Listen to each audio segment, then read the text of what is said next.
Donc voilà un petit cours de prospection par TikTok. La première chose à faire, c'est de trouver les comptes des restaurants.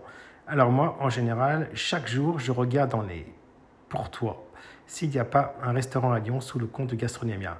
Comme je suis un certain nombre d'influenceurs à Lyon, eh ben, ça peut parfois matcher.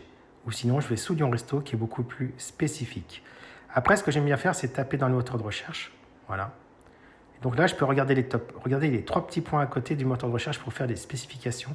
C'est aussi intéressant. Mais ce qui est le plus intéressant, c'est les utilisateurs. Je jette un œil souvent, je regarde s'il y a des choses qui peuvent être intéressantes. Et puis ensuite, la deuxième chose, c'est les hashtags. Regardez, on va prendre celui-là par exemple. On va prendre Restaurant Lyon. On regarde. Et puis là, effectivement, il y a beaucoup de comptes, mais pas seulement des comptes de restaurants.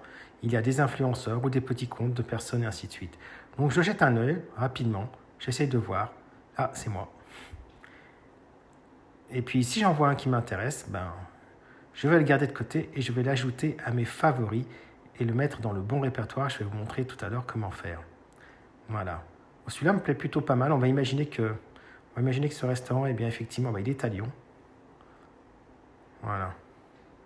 On va l'ajouter à la collection. Vous allez voir Lyon Collab. Et c'est là que je mets tout. Je mets tout dans Lyon Collab. Alors après, on retourne effectivement sur la liste de recherche. Et puis, on regarde encore. On retourne encore sous les hashtags pour voir. On peut regarder restaurant lyonnais par exemple. C'est pas mal.